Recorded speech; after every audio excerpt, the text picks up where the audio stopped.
Welcome to another edition of the East County Sports Report, brought to you by eastcountysports.com. My name is John Owens. I'm joined by Dave Dickens and Ramon Scott. Week 3 already. It's hard to believe we're already to week 3, but before we get too excited about this upcoming slate of games, we're going to recap a little bit about what happened last week here in the East County. Starting off with Valhalla versus Granite. It is a big rivalry, so much history between these two schools, and I'm going to tell you, I almost made it to the game, took all 3 of my kids, made it halfway through the parking lot, Meltdown City, and I had to turn around and go home, but you were there. Yeah, because you caught what the score was, and it wasn't what anybody expected. Granite Hills made that complete turnaround that really they had to make to get their season back going in the right direction. And Valhalla, they struggled a little bit on offense, and Granite Hills took advantage. You know, Valhalla seems to think that their rival's kind of Steel Canyon now, and Granite Hills said, not so fast. And Jake had a big game. Jake Siegfried had 250 yards of total offense, rushed for 3 touchdowns, passed for another. Granite Hills got the victory over Valhalla. Yeah, it was a surprise to some, but not a surprise if you're an Eagles fan, of course. And you had a game to see yourself that was quite exciting and maybe went a little contrary to what some people believed. You know, it depends on which one you call it. I mean, it's the Jack Dale Cup, it's the Mayor's Cup. There's so many for it. But anyway, it's the Battle of Santee, and it was predicted to be pretty close after talking to Coach Tim Estes of the Santana Sultans. However, West Hills was prepared after that loss to El Centro. They really learned something from that, and they came out victorious. Their junior quarterback, I mean, he just had a fantastic day. And also on the ground there, I mean, special teams, every aspect of the game. They even had a pep rally with KUSI, the PPR. Mm-hmm. They had an alarm assembly, so that got them fired up. And I mean, when it was all said and done, I mean, they just destroyed Santana. Santana, they couldn't even make one play into the end zone until halfway through the fourth quarter. So definitely a dominant night for them. West Hills looked fantastic. They looked like the West Hills of old. And I believe that was the 6th straight that they won over Santana. Okay, the Wolfpack looking strong. Also, Ramon, you went over to Mount Miguel versus Chula Vista. Yeah, the Matadors got their revenge on Chula Vista from the game they lost down in the South Bay last year. Kind of the same type of game. I was expecting more of a fast track, but it got down to be a defensive game. But a real strong game for the Matadors, Santino Pacheco. He did it both offensively and defensively. He had 5 receptions on offense, and he also led the team in tackles. Santino Pacheco kind of led the Matadors to that victory, 15-6 over the Spartans. And the Red Hawks of Mount Empire took on San Ysidro. How'd that game look for you? Well, you know, it started off where they were completely dominant the first half. I mean, Gabe Byron, he looked fantastic behind center. He looked relaxed. He threw for 3 touchdowns. And even on the running game, they were advancing the ball, and they were holding on defense, led by Blake Jarrell. He was making quite a few tackles. But I don't know what happened, but they went in the locker room, and in the second half, ran out of gas. They came back, as far as San Ysidro, 28 unanswered points to get the win. Well, they kind of know how Texas A&M feel after watching the games this weekend. But once again, you guys both got to see some exciting games. East County football looking strong. And as we head into week 3, there's some exciting matchups now because of the results from a week before. Kind of cause you guys to look a little differently at some of these games. So heading on into week 3, but before we do that, just in case you wanted to check out some of those stats of the games we didn't recap, head on over to eastcountysports.com. Full stats, full stories right there. But heading out there, we're going to be talking about Granite's next game. Yeah, Granite's going to be going up against Steel Canyon, and all of a sudden, this game is extremely interesting. I mean, you can't get a more closely rated game in Division II. I think Steel Canyon is the slight favorite and has the upper hand in this game, but with Jake coming off such a nice performance against Valhalla and Steel Canyon, I stopped by that game as well, believe it or not. I went there for the first few minutes. They played Madison, and it was a very difficult assignment for Steel Canyon in that game. And I don't think they're going to be knocked off any points from their rating because of a loss at home to Powerful Madison. So I think in this game it's going to be closely rated, and I'm going to actually go with the home field advantage in this one. I'm going Granite by 1 point. So Granite catching fire, taking it to Steel. What do you think? I think it's going to be a little closer. I think it's going to end up a field goal. And I mean, if you look at last year, they got embarrassed 37-7. I mean, and then you have, 4 returning starters. They're probably real hungry, especially Jake. I think he's going to try and run the score up, but I think that defense Steel Canyon has is pretty tough. So I'm going to look probably, by 3, 24-21. I'm going to say Granite's going to clip them. Okay, so you got Granite picked across the board between the both of you. Now Valhalla looking to try to bounce back into their winning ways against Mount Miguel. Well, I mean, last year's matchup in this one, we had a lot different cast on both teams. They're both young this year. I'm going to look for the Matadors, though, like Ramon touched on earlier. That defense is spectacular, and I think it's going to be real tough for Valhalla, although they have had a great between Madriz and between Dennis Dolan. I mean, they've been having a fantastic offense, whether it be his legs or passing. But I think that the defense is going to be a little tough for him, so I'm going to pick Mount Miguel by 3. Yeah, John, you might remember this last year because this game was at Valhalla, but Mount Miguel's bus was late. And that didn't really settle too well. I mean, they ended up losing that game 34-7. But Mount Miguel did rush for over 275 yards in that game, and both a 100-yard game from Shamar Green in that one. Real strong rushing offense. But I think for Valhalla, their defense they've still got the pieces in place, and they've seen this matchup before, so I think that they can still kind of tightly rein in that Matadors offense. And I'm going to go on the other side, and I'm going to say Valhalla by 3. They've got to get that offense together, and I'm concerned because Madriz was 0 for 6 passing last week. I think it's time to let Madriz get out in the field and Dahlin get the ball to Madriz. I think that's Valhalla's best answer right now. I think they'll do that this week, Valhalla by a field goal. Okay. Christian at Santana. Yeah, well, I think when it comes down to this game, it's going to be a real track meet, but more so for Christian than Santana. I would equate this week's opponent for Christian more towards the first week of the season. The Santana is equivalent to Hurricane, and Christian still scored 60 points in that game. So Santana's really got to clamp down and try to slow all these receivers. Christian leads in every offensive passing category in the county right now. Jeremiah has almost 1,000 yards so far this season. Alonzo Richardson, this is just a sophomore. He's already got 15 receptions and 5 touchdowns. On defense, I think that allows Bryce Reipel to kind of work on leading that defense and doesn't have to worry about doing so much on offense now. Christian is going to win this one. I want to say they're going to win by 14. They might win by more. Let's go Christian by 14. Okay. Yeah, I think Brad Jeremiah he's on pace probably to be the offensive player of the year if he keeps up this pace. I'm going to say the same thing. I mean, I think at least by multiple touchdowns. Santana, I just don't think has a defense or the firepower on offense to be able to stop Christian. And so I think I'm going to take Christian 35-21. Okay. Hilltop and Grossmont. Well, Hilltop comes into Grossmont with a 1-1 record and a convincing win over the La Jolla Vikings. But they're quite different teams. And it was a sting last week versus Eastlake. The Hilltop defense gave up about 88 yards in the air, 159 on the ground. And then they had 127 yards, 2 picks, and Jeremiah Rivera seems to be the man carrying the team. Only 2 touchdowns, though, and 150 yards in 2 games. So I'm going to look for Grossmont. Clearly has a talent to take care of business in this non-league contest. I'm looking for a track meet, 42-14. Okay. I think Grossmont will just do the job. They know they can win this game. They're favored big in this game. Be riding with Chevelle. He'll be looking to get over 100 yards rushing. And right now the defense with Andrew Lira and Julian Sanderlin, the Sandman. He's got 4 sacks, putting him to sleep so far. Grossmont by 21. And how about Jamie Odom stepping up too? Yeah, he's completing 55% of his passes right now. I think he's entrenched himself as the quarterback at Grossmont. So Patrick Henry at Monte Vista, 2 teams that come in pretty evenly balanced.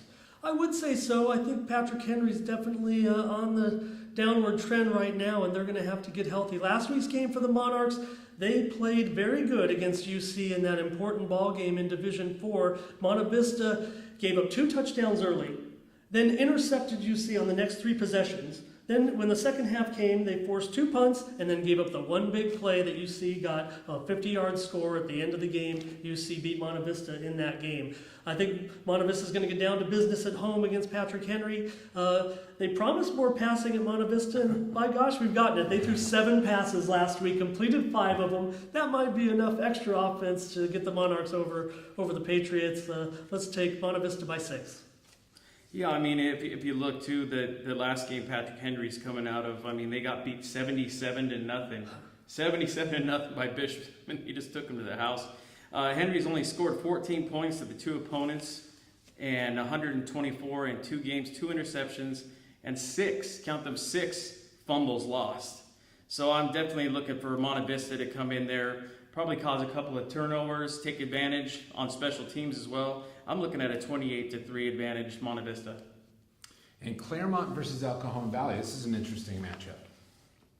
Yeah, Claremont venture out to El Cajon Valley holding a 2-0 record. They already beat Orange Glen on the road 34-0 in the season opener and nipped Francis Parker 14-7. Last week at the home stadium, the Chieftain offense has recorded 110 tackles in 2 games, so about 55 per game, 3 interceptions, and allowed 7 points in 2 games. So I think El Cajon Valley is definitely going to have their hands full on offense. I'm not going to put anything past the Braves at this point. The Chieftains are 2-0 and the Braves are 0-2. I know that the Chieftains are going to be favored in this game, but El Cajon is going to do what El Cajon does. They're going to run the football. Markel Garner over 100 yards last week. And watch out, Daryl Davis. He came up with 100 yards last week, and the Braves had a nice, strong rushing game, over 300 yards rushing against Kearney. And I think on defense, Brandon Robinson, Mikey Malone. I'm going to take the Braves to win this one. Braves by a point. Okay, wow. Bold move right there. We have El Cap and Valley Center squaring off this week. Well, these 2 teams had quite the battle last year, 31-28 in overtime. It's not the same cast, especially behind center. I mean, they have Wickhauser this year. I think he's pretty similar to Phoenix from last year. I'm looking for El Cap to compete this year, but I mean, then you have sophomore. Actually, he's a junior now. The junior quarterback for Valley Center is putting up good numbers and moving his offense. I'm going to have to say Valley Center is going to do it again by 14. Yeah, but he's a good quarterback, and they're 2-0, and El Cap is 0-2 right now, Dave. But that game last year was one of the most interesting games all season, and it came down to the wire, and there was some funny things that happened at the end of that game. The Valley Center got the big breaks, and El Cap woulda, coulda, shoulda knows they should have won that ball game in Valley Center last year. And you know what? I think Valley Center knows that too. I know that they've got returning players, and I know that they are a good team, and they're definitely going to be favored over El Capitan in this game. But El Cap has some injury concerns still. Connor Russa, Lovato brothers, Roloffs, Yoakley, Iuli ran a touchdown back in the game last year against Valley Center. McDonough, these guys got some stars. This is going to be my upset special. I'm going El Cap to upset Valley Center by a point. You know, and they did look really well against Mater Dei. It just came down to they ran out of time, shot themselves in the foot a couple of times.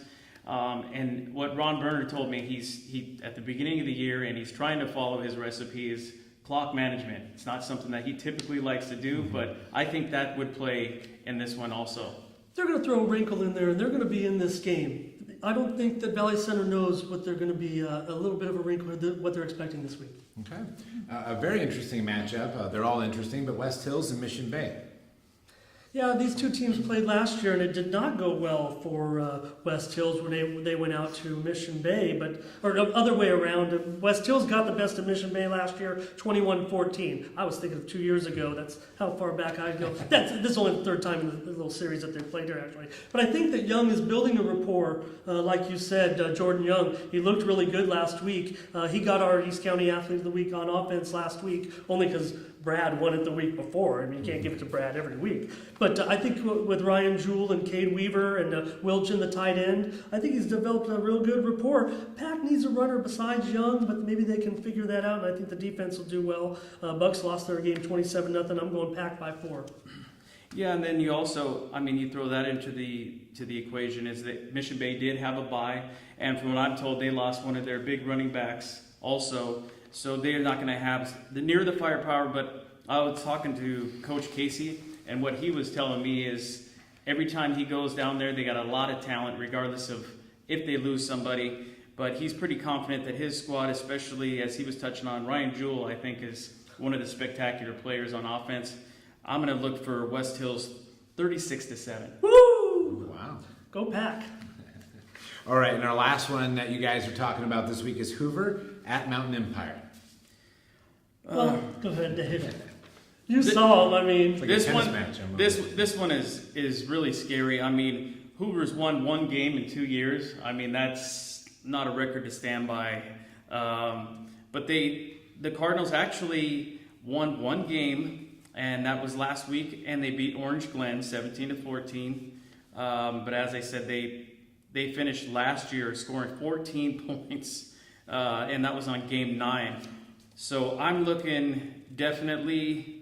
I'm going to say Mountain Empire is going to run all over them. They're going to pass all over them. And their defense, I'm going to say that Blake Jarrell's probably going to have at least 20 tackles and probably 6 or 7 sacks. I'm going to say Mountain Empire 38-7. well, nothing much more I can add, but I think that Hoover is the story in this game, breaking that 19-game losing streak. Now going out to Mountain Empire to face the Red Hawks at home. The thing about that is we saw what happened. The Red Hawks, Dave described it brilliantly. They took the long bus ride. You know, you start that ride off early in the afternoon. It takes a lot out of you. All adrenaline is just going in that bus. You get off the bus and you're still fired up and ready, but it goes down so fast that you're just out of energy, and the other team is playing at home. They have enough to get by. Sure. This is going to be the same thing that's going to happen to the Hoover Cardinals this week, just in Pine Valley. I think some other players that we haven't mentioned, Dallas Prince, great captain of their team, is looking good too. So I'm going to go Mountain Empire, and Mountain Empire is going to win this one by 3 touchdowns, at least. We've both done very well the last couple weeks. You can look at your overall results right there. We're kind of like the East County right now. That's right. If every team is 1-1 pretty much, except we know El Cap's 0-2 and Christian's 2-0. You guys had a and strong Ellen's 2-0. first week picking. Both Yes. of you only had one loss. one loss to your name, and numbers a little different the second week, but you guys are going to rebound. I just want to strong say, third if week. there's 1 week that I could channel Bill right now, the fearless forecaster, to help us this week, because last week wasn't so great. Yeah, well, we'll see what unfolds this coming Friday. As we always have on the East County Sports Report, we have a moment with Coach Hutch under the lights. And this week he's talking about an interesting topic that we've seen a little bit this year and we'll see every year, and that is the issue of running up the score. He brings some good points from a coaching perspective, and it may change your opinion a little bit on what you perceive to be running up the score versus what it really is. Take it away, Hutch. All right, our topic this week was one that was really interesting, John. It's about running up the score. A lot of teams played games this last week.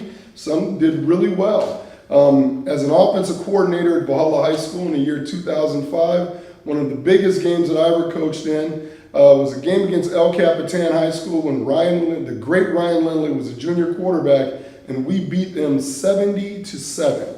That was a real controversial game, and Coach Berner over there was not really happy with the score, but it actually spurred Bill Dickens to write an interesting article in the San Diego Union Tribune, and I pulled it up.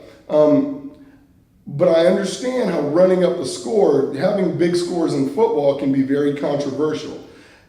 My opinion on it is you got to run your offense. You have to run your offense. And nowadays, with teams going high tempo, teams like Grossmont running that Oregon-style offense with a lot of RPOs and short passes, they're going to get a lot of plays in. They're going to score a lot of points. Even El Capitan High School, back in those days, were scoring a lot of points. And it's really hard to dial it back. And it's extremely hard when you have second and third teamers who get a chance to play and to try to tell those kids not to do what you teach them to do every day. So, I mean, I like to harken back to a conversation at a USC football clinic with the old varsity head coach in Monte Vista, the current coach down at Southwestern College, Ed Carberry. And had a conversation with him this lunch at USC, and we were reminiscing back about games, and we were talking about a game where Mike Wiley and Ian Miller, two of the best kids that we've ever seen out here in East County, were just running through everybody, and they beat us here at Valhalla pretty bad. And I know as a coach, we were all fired up, and we were wanting to yell at Coach Carberry because, hey, you're throwing the ball at the end of the game and you're up by 40. Coach Carberry actually made a very prescient statement at the time, and he said, well, look, I could have turned around and gave it to Mike or Ian, or we could have threw it. What would you rather have happen? Well, at that point, I realized, hey, you know what, you're right. It's not your job to cater your offense to the team that's down. It's your job to do what you do. It's the other team's job to stop you. If they don't stop you, what can you do?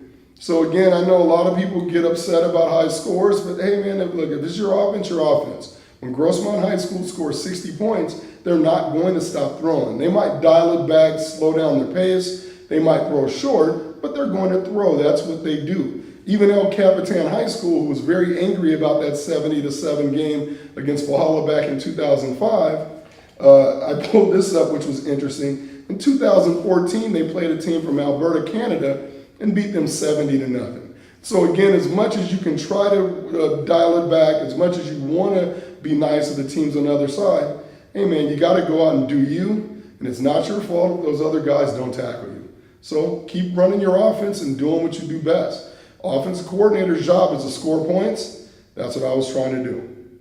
We always like to wrap up our show each week talking about local junior college football. So let's talk a little bit about the Griffins.